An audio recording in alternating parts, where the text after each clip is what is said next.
E agora nós vamos receber a palavra de Deus. Eu estou muito feliz porque eu esperei por meses para entregar a palavra que o Senhor tinha colocado em meu coração desde outubro do ano passado, que Ele começou a falar sobre isso comigo. E eu tive a oportunidade de, então, na conferência profética que aconteceu aqui em Lagoinha, em janeiro desse ano, compartilhar esse recado de Deus. Abra o seu coração. O fim de um tempo não é o seu fim. Vamos abrir a nossa Bíblia no Evangelho de João 19. João 19. Nós vamos meditar um pouco na palavra de Deus nessa tarde. E esse texto, esta palavra tem queimado no meu coração. E eu estava esperando a hora certa de compartilhar. E eu estou muito feliz porque chegou esse dia. João 19, no verso 28 ao 33, nós lemos assim.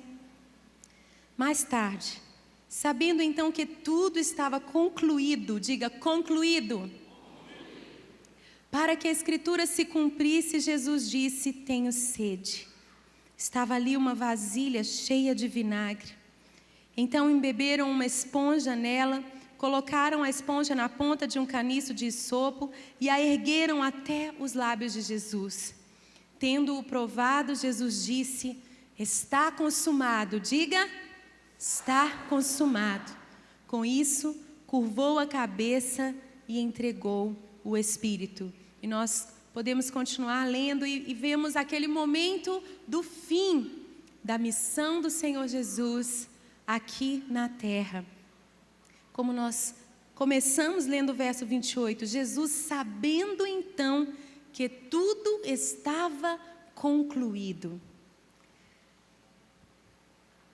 O fim de um tempo não é o seu fim. Olhe para o irmão do seu lado e diga: o fim de um tempo não é o seu fim. Aleluia! Jesus percebeu que ali estava sendo concluído um tempo. Na eternidade não há fim. Mas aqui na terra, no Cronos, nós vivemos fim. O fim de tantas coisas que nós não gostaríamos que acabassem. Muitas vezes nós vivemos a vida imaginando que as coisas vão durar para sempre, que as pessoas vão durar para sempre, que as nossas circunstâncias vão ser aquelas para sempre. Mas nós, infelizmente, temos que conviver com o fim das coisas, com o fim dos tempos, o fim de relacionamentos, o fim de ideais, de sonhos nos quais nós investimos.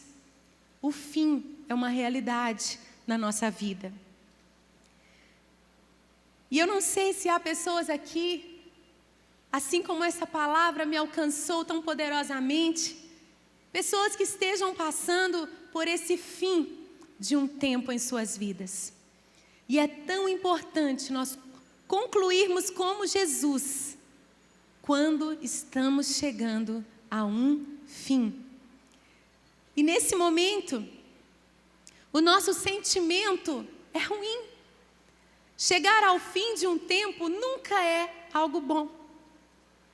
Porque nós estamos assim, enfrentando as últimas horas, os últimos momentos daquilo que nós já conhecemos, daquilo que nos é confortável, daquilo que nos é familiar.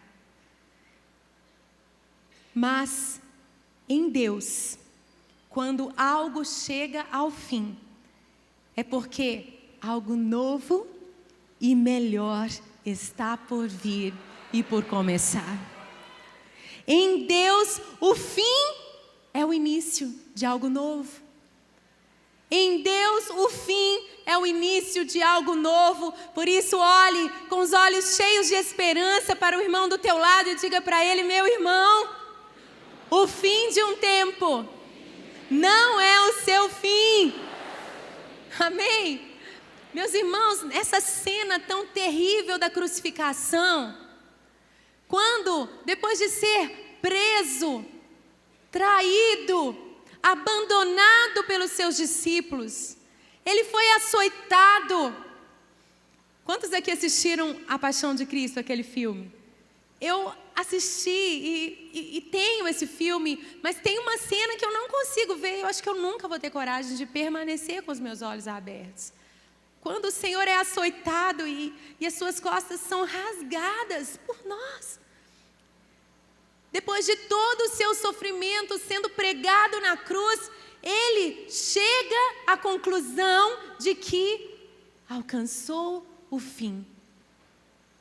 E ele diz então essas palavras que nós lemos no verso 30, está consumado. Quando ele declarou isso, está terminado, o preço foi pago, a missão está cumprida, o sentimento não era bom. Esse quadro é o mais terrível de todos. E como disse o meu pai, nem mesmo aquele filme com toda a tecnologia, com todas as maquiagens, todo o cenário, com tudo que é feito, porque nós sabemos que o ator não sofreu daquela maneira, são tecnologias cinematográficas, mas por melhores que elas sejam, elas não descrevem o sofrimento do Senhor em toda a sua dimensão. Quando ele disse estas palavras, está consumado, o sentimento era da maior angústia que alguém já possa ter experimentado. E não apenas ele, mas e os seus discípulos, os seus seguidores e aqueles que lhe eram mais próximos, mais chegados, o que é que eles sentiam quando essas palavras foram proferidas? Está consumado, está pago, cheguei ao fim desta missão. O sentimento deles era da maior das angústias que alguém pode experimentar: solidão, abandono, tristeza profunda, incerteza. E agora? E agora? Não era esse o fim que nós imaginávamos? Onde está aquela multidão que cantava Hosana quando ele entrava em Jerusalém, que queria coroá-lo rei? Não, está tudo errado, não foi esse o fim que eu imaginei. Talvez você se sinta um tanto assim perdido por estar vivendo um fim de algo que você achava que ia terminar diferente ou que não ia terminar.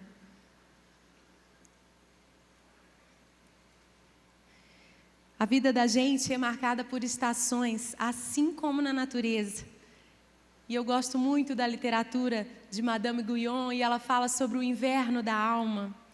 Quando as árvores, aqui no Brasil nós não temos muito isso, muito menos lá no Amazonas, né, pastora Ana Lúcia? As árvores estão sempre verdes, porque ali se cumpre, né, o Salmo 1, plantadas junto às águas. O tempo todo a folhagem não murcha, mas em outros lugares do mundo, nós temos as 4 estações muito definidas, e o inverno é triste. Esta estação, ela marca a árvore porque toda a sua folhagem caiu, e agora os galhos tortos, os galhos feios estão expostos, sem nada que oculte as suas marcas, as suas falhas, a grossura, a magreza, a extensão dos galhos. No verão, na primavera, ela é frondosa. Até no outono ela é tão bonita, colorida, alaranjada, vermelha. Mas no inverno você vê a árvore crua, nua, exposta. E há quem se pergunte: há esperança para essa árvore?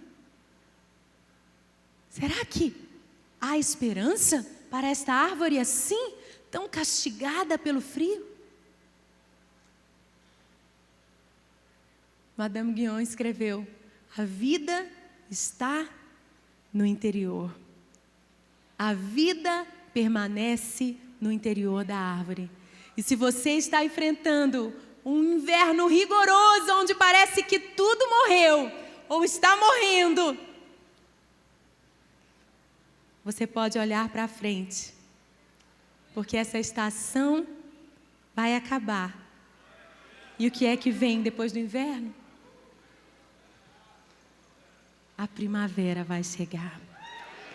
A primavera vai chegar na sua vida. A primavera vai chegar para a igreja do Senhor que sofre e chora. Mas o fim é doloroso. Em Apocalipse 22:13, é interessante que é o fim da Bíblia. O último capítulo da Bíblia, Apocalipse 22:13, diz assim: eu sou o Alfa e o Ômega, o primeiro e o último, o princípio e o fim. Aleluia! Ele se dá o nome de Alfa, Ômega, primeiro, último, princípio e fim. Esse é o nosso Deus.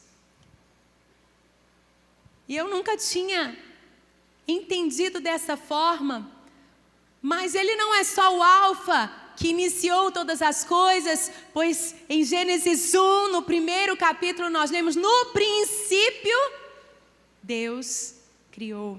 E aqui nós vemos Ele se chamando de o fim, no fim de todas as coisas. Ele diz: eu sou o Alfa, eu sou o princípio. Lá em Gênesis 1, nós o vemos como o princípio de todas as coisas. Em Apocalipse 22, Ele é o Ômega, Ele é o fim, Ele é o primeiro e Ele é o último da história. Mas, continuamente eu aprendi: Ele é o Alfa e Ele é o Ômega. E então Ele é o Alfa. E então Ele é o Ômega. E então Ele é o Alfa. E então Ele é o Ômega.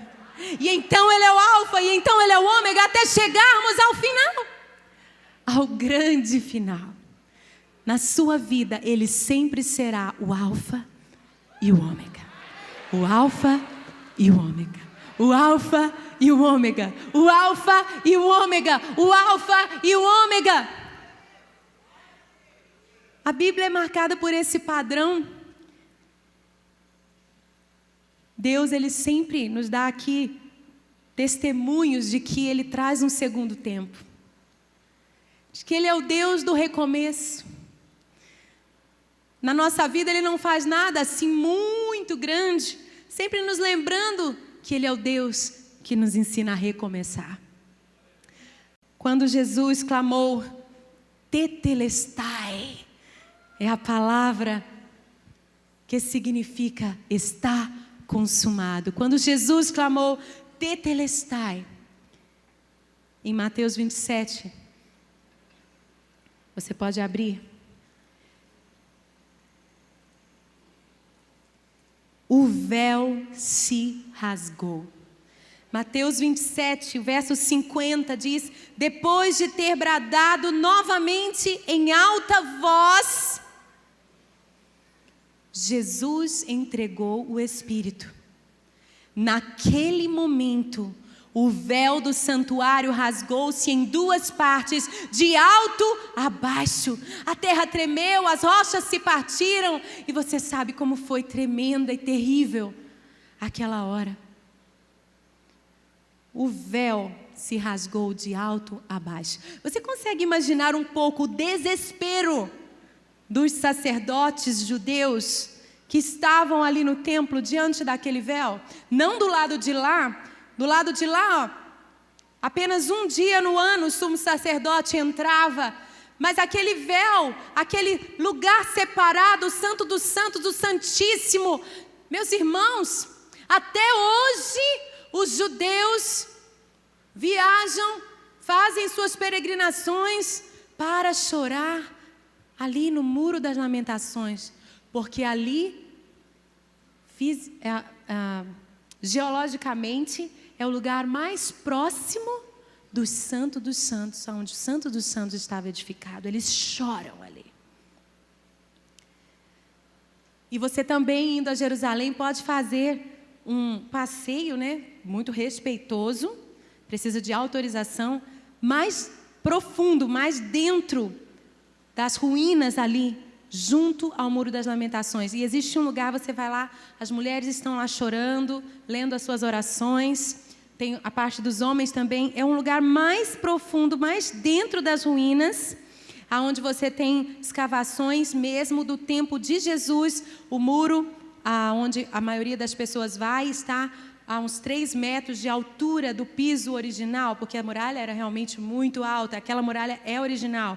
Mas se você vai entrando e descendo pelas ruínas, você chega aonde o piso era, os pés de Jesus pisaram realmente aquelas pedras, no nível de 2000 anos atrás. E ali, judeus oram e choram, porque ali fica ainda mais perto da direção onde estava o Santo dos Santos. Meus irmãos, estou descrevendo isso para falar do carinho, do zelo, do amor, da reverência, da devoção que aquele povo ainda presta àquele lugar santo. Imagine o desespero dos sacerdotes quando o véu se rasgou de alto a baixo.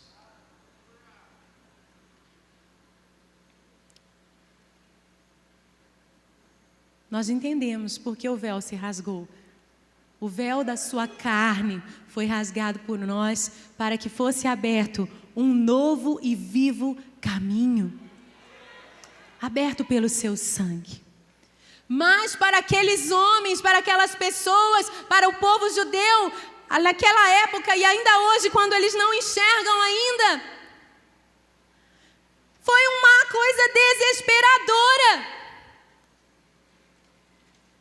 Quantas vezes nós também estamos tão apegados ao velho,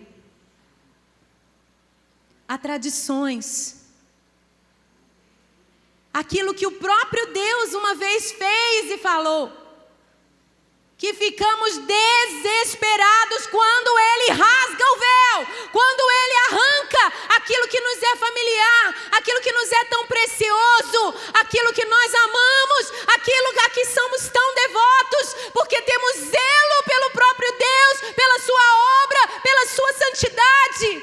E muitas vezes nós também, como os judeus, não compreendemos o agir novo de Deus. Estamos como que cegos. Era o próprio Deus encarnado. Mas eles preferiram ficar com Moisés. Meus irmãos, Deus vai rasgar o véu nas nossas vidas. E vai ser doloroso. E vai ser difícil. E vai nos levar a um estado de desespero, muitas vezes, sem compreender o que está acontecendo.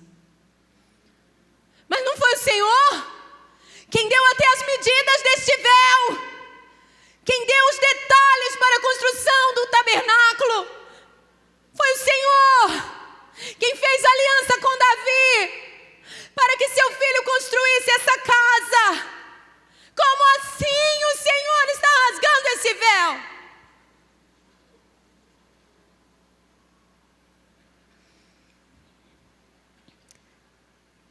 Você se lembra de Abraão? Quando Abraão recebeu o terrível comando de sacrificar Isaque, ele ouviu Deus dizendo que ele deveria sacrificar o filho da promessa. Isaque não era qualquer filho, ele era o filho prometido, o filho esperado, por quem Abraão esperou e creu. Sua fé foi provada para que Isaque viesse à luz. Mas agora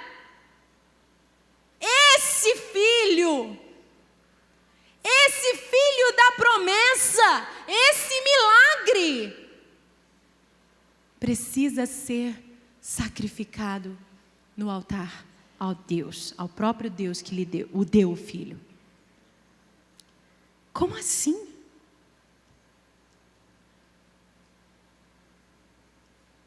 O silêncio de Abraão. Você já leu o silêncio de Abraão? Deixando os seus servos no pé do monte, subindo sozinho com Isaac. Quantos quilômetros eles caminharam? Tudo o que nós lemos. É o silêncio de Abraão, até chegar no alto. Sim, Isaac faz uma pergunta. Pai, temos a lenha. Onde está o cordeiro? Deus proverá para si um cordeiro. Que angústia! Cada passo.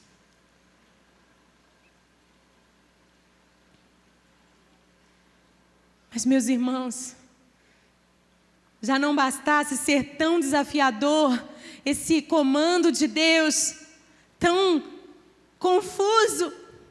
O próprio Deus deu, agora o próprio Deus pede de volta. Como assim? Eu quero que você preste atenção. O alfa e o ômega, ele é o início e o fim. Ele fala uma vez, ele inicia algo, mas ele vai falar quando chegar o fim desse algo. Ele que dá início a um tempo, ele dá fim a um tempo. E Abraão ouviu Deus dizendo que ele deveria sacrificar Isaac. Mas você sabe muito bem que quando ele empunhou a sua faca para imolar o seu filho, ele teve que ouvir Deus a segunda vez dizendo: não!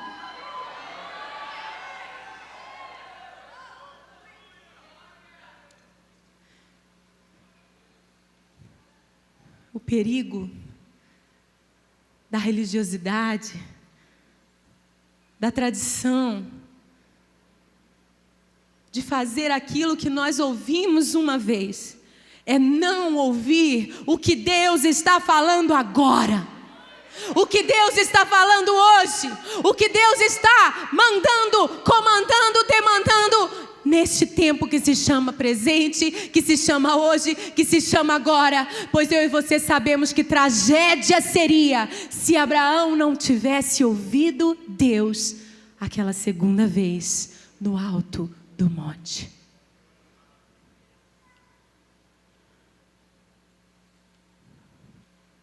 Pois a gente que vê um anjo, Deus usa anjos, Deus usa sinais, Deus fala claramente, mas a pessoa disse: não, foi Deus que me falou para fazer isso. E me falou para fazer assim, e eu sou obediente, e é assim que eu aprendi, e mata o Isaac. Nós precisamos ouvir Deus continuamente.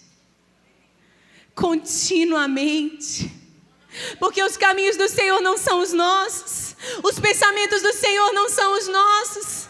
A mente do Senhor, quem compreendeu a sua mente, quem foi o seu conselheiro? Se Ele mandar, você vai. Se Ele mandar parar, você para. Se Ele mandar virar, você vira. Se Ele mandar parar, você para. Se Ele mandar ir, você vai. Se Ele mandar virar, você vira. Você vai na direção constante de Deus. Não existe isso. Deus me falou um dia. Deus tem que falar continuamente. Eu tenho que ouvir.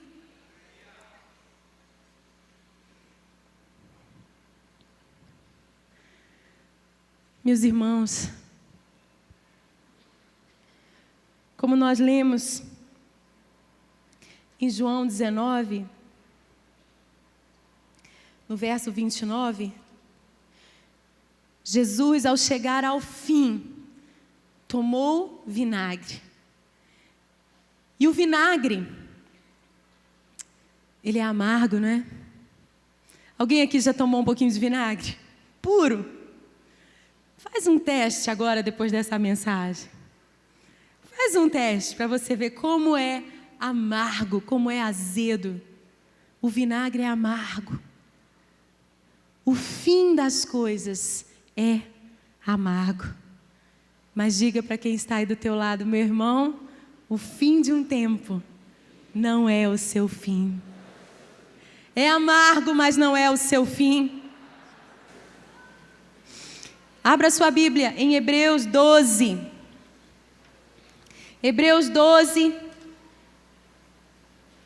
o verso 2 diz: tendo os olhos fitos em Jesus, autor e consumador da nossa fé, o alfa e o ômega, o primeiro e o último. Ele é o autor e o consumador da nossa fé. Tendo os olhos fitos em Jesus, autor e consumador da nossa fé.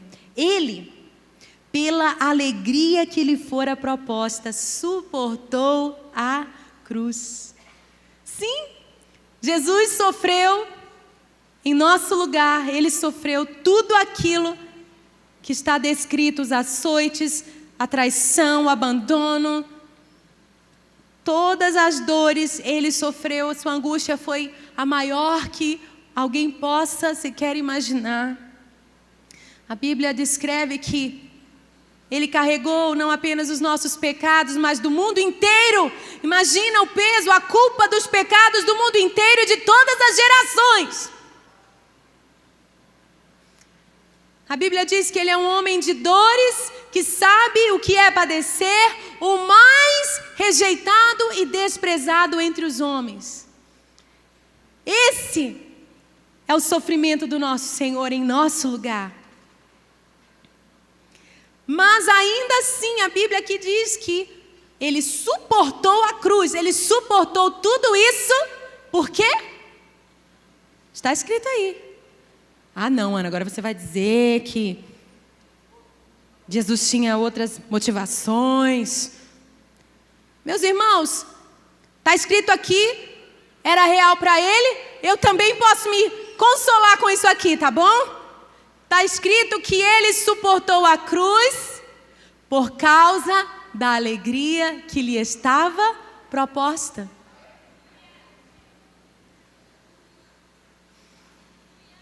Eu gosto de analisar os hinos, os louvores, os corinhos, né, como a gente falava antigamente. Eu gosto, porque tem coisa que não está na Bíblia, né? Esses dias, agora eu também estou inspirada para ser designer de roupas e tal, e eu fico sonhando, vou fazer isso, aquilo. E fizemos uma estampa de lírios. E eu cria piamente que Jesus é o lírio dos vales, porque a gente não canta? Ele é o lírio dos vales. Tá bom. Fui lá em Cantares ler. Sabe quem é o lírio dos vales? Dá uma olhadinha para o lírio dos vales, está aí do teu lado. Nós somos o lírio dos vales. A igreja, a noiva, a sulamita é o lírio dos vales. E o noivo, o amado, vai buscar, vai colher os seus lírios. Jesus vem para colher os seus lírios. Ele vai levar a sua noiva. Então, tem gente que não gosta muito dessa teologia, se eu posso chamar assim, né? Um dia eu ouvi alguém dizendo que o hino Rude Cruz não é bíblico. Porque quando a gente ensina aos irmãos, né? Sim, eu amo a mensagem da cruz, até morrer eu a vou proclamar. Levarei eu também minha cruz, até por uma coroa trocar. Não pode. Não pode mais cantar Rude Cruz. Porque está ensinando os irmãos que vai levar a cruz com uma outra intenção, trocar por uma coroa. Eu sei, gente, que a gente tem que ofertar por amor. Mas existe sim. E a Bíblia que ensina a lei da semeadura e da colheita, tá bom? Não sou eu que estou inventando ela, não. Se você semear, colherá. Tudo o que semear, colherá. Boa medida, recalcada, sacudida, transbordante. Tudo bem, eu também não vou ficar incentivando ninguém a ficar ofertando para ganhar alguma coisa, não. Mas que lá no fundo eu sei que eu vou receber, eu sei. Tem que ser por amor, com certeza, mas é o meu pai que estabeleceu as regras. E ele diz que se eu semear, eu vou colher. Se eu não semear, não vou colher. Então eu amo, eu dou. E lá no fundo eu sei, vou colher. Então eu carrego a minha cruz sim, dia após dia, custe o que custar. É dor, é morte, é angústia, mas eu sei que vem uma recompensa. Se não nessa vida, virá no porvir, virá no porvir. E o próprio Jesus aqui, em Hebreus, está dizendo que ele suportou todo aquele fel por causa da alegria que lhe estava proposta. Isaías 53 também descreve esse momento, dizendo: ele verá o fruto do seu penoso trabalho e se alegrará. Qual era a alegria que estava proposta diante dele? Que fazia com que ele suportasse todo aquele sofrimento. Levanta suas mãos. Diga: Senhor, olha para mim. Alegra-te sobre mim, Senhor. Vê o fruto do teu penoso trabalho. Alegra-te sobre mim. Alegra-te sobre mim. Somos nós. Ele pensava em mim, ele pensava em você. Eu sei que foi pago um alto preço, a cruz do Senhor, para que contigo eu fosse um meu irmão. Quando Jesus derramou sua vida, ele pensava em ti. Ele pensava em mim, pensava em nós. Ele suportou a cruz por causa da alegria que lhe estava proposta. Ele pensava em mim, ele pensava em você, ele pensava em nós, ele pensava nas almas que estão esperando por sua salvação em cada uma dessas bandeiras nesse prédio.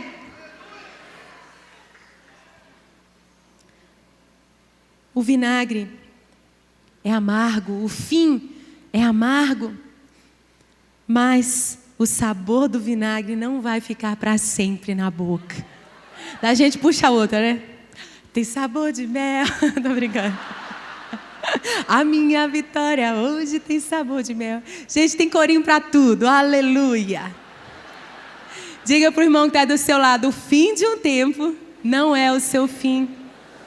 O sabor do vinagre vai virar sabor de mel. Aplauda o Senhor. Aleluia. Mas tem muita gente que quer chegar no mel, quer chegar no destino, não é? Mas não quer passar pelo processo. O Senhor experimentou a cruz para então chegar à glória, à ressurreição e à glória. Há um caminho do Getsêmani, há o caminho da cruz para cada um de nós. E somente quem passa o processo da morte pode experimentar a ressurreição, a glorificação com Cristo. Em todos os processos da nossa vida, temos que estar dispostos a passar pelo processo todo. Não pular etapas. Não tem como pular etapas. Né? Não sei se você já ouviu a história daquele homem que carregava a cruz e ela estava tão pesada, e ele peregrinando com outros a caminho do céu. E ele teve uma ideia: acho que eu vou serrar um pedacinho dessa cruz, porque vai ficar mais leve a minha caminhada. E aí ele cortou um pedacinho. E aí passava outro peregrino do lado dele, suando. E ele deu até uma ideia: não quer serrar um pouquinho a tua cruz? Ele falou: não. Eu vou serrar mais um pedacinho da minha. E assim, quando chegou num abismo, diante de um abismo, onde ali muitas vidas gemiam, clamavam no fogo do inferno, ele viu por que a cruz era tão grande e pesada. Cada peregrino usava da sua cruz como uma ponte para atravessar para o outro lado. E quando ele colocou a ponte, ele viu que as partes cerradas faziam falta. Ele não podia atravessar para o outro lado. Não há atalhos, não há jeitinhos. Temos que estar dispostos a fazer toda a jornada, a peregrinação, carregando a nossa cruz.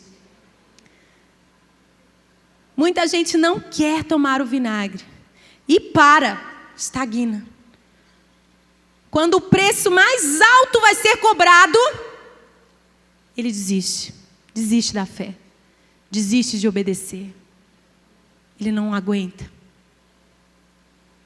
Mas parar no fim é a pior coisa que alguém pode fazer. Parar no fim, o fim é o lugar mais terrível, é o lugar mais amargo. Você tem que partir direto para o novo que está chegando.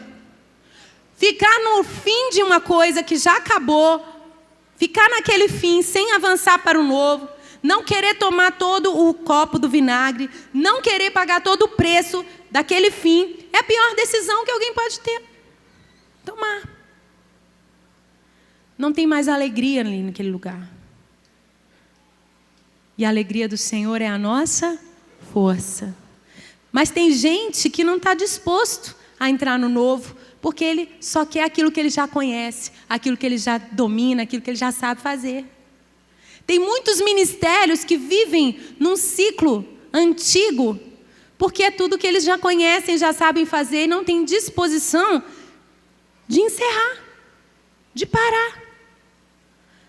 Foi uma revelação recebida de Deus, um dia ela foi fresca.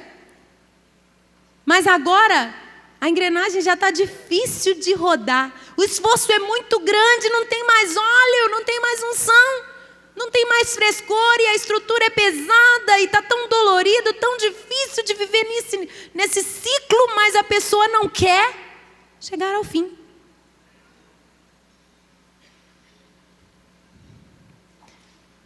O novo de Deus vai trazer leveza, vai trazer alegria, vai trazer satisfação, vai trazer prazer. Tem gente que adoece de tanto estresse no ministério. Será que isso é a vontade de Deus? Cruz pesada não é isso não, viu? Cruz pesada não é isso. Nós ouvimos a palavra com a missionária Raide hoje. O Senhor prometendo a Moisés naquela grande missão que ele recebeu. A minha presença irá contigo e eu lhe darei descanso.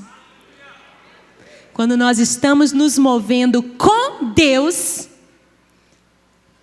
nós temos o descanso. Jesus também disse: achareis descanso para as vossas almas. Está cansado? Está cansado?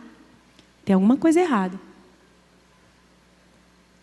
Porque os que esperam no Senhor renovam suas forças, sobem com asas como águias, correm e não se cansam, caminham e não se fadigam. São forças sobrenaturais renovadas em nós quando estamos nos movendo em Deus. Mas quem sabe, a nuvem parou lá atrás, mas você continuou. Não, eu estou nesse caminho, eu estou nessa direção. Tá no deserto, sozinho, sem nuvem. Temos que estar dispostos a chegar ao fim, por mais doloroso que seja, por mais amargo que seja. Um dia uma pessoa estava no shopping e observando, né, as pessoas subirem e descendo na escada rolante. E aí uma velhinha, uma senhora, começou a subir a escada rolante. Mas você sabe aonde que ela decidiu parar? Vou usar aqui uma expressão, me perdoe, né? Empacar. Sabe? Aquela coisa de estagnar e não se mexer mais. No fim da escada. O que aconteceu? Caiu todo mundo que estava vindo atrás dela, e gente machucando, e foi aquele desastre. Diga para quem está aí do seu lado: não pare no fim da escada. Não pare no fim da escada, sabe por quê? A escada de Deus é rolante. A escada de Deus é rolante. Ele te leva para frente, Ele te leva para o futuro. E há muitas pessoas atrás de você. Quando você fica parado onde não deve, quando você fica estagnado, sem caminhar na direção de Deus, não é só a sua vida que é prejudicada. Não é só você que corre riscos. Na minha vida é minha vida. Você tem filhos, você tem cônjuge, você teria aquele cônjuge, você teria aqueles filhos. Você tem filhos espirituais, ministério que o Senhor tem te confiado. Você tem pessoas olhando para você, a fim de serem salvas. Quando você para no lugar errado, você não prejudica só a sua vida. Uma outra mulher também sofreu um naufrágio a 2 quilômetros da costa. Sinceramente, 2 quilômetros pode parecer pouco, mas para mim é muito. E ela conseguiu nadar até a praia. E fizeram uma entrevista com ela e perguntaram para ela: o que você pensava enquanto nadava esses 2 quilômetros? E ela pensava: continua, continua, continua sem parar. Continua, continua, continua sem parar. Dá uma olhadinha para o irmão que está do teu lado e diga: não pare, não pare. Continua, continua, continua sem parar. Continua, continua, continua sem parar. Você não vai morrer nessa praia. Você não vai morrer nesse fim. Você vai chegar do outro lado. Você vai chegar do outro lado. No novo de Deus para você, aonde há vida e segurança. Aleluia. O que fazer no fim de uma época? Como nós lemos em Hebreus 12, por causa da alegria que lhe estava proposta, o Senhor suportou a cruz, tomou o vinagre. Você também pode crer que há um bom futuro. O salmista diz: deveras haverá bom futuro e não será frustrada a nossa esperança.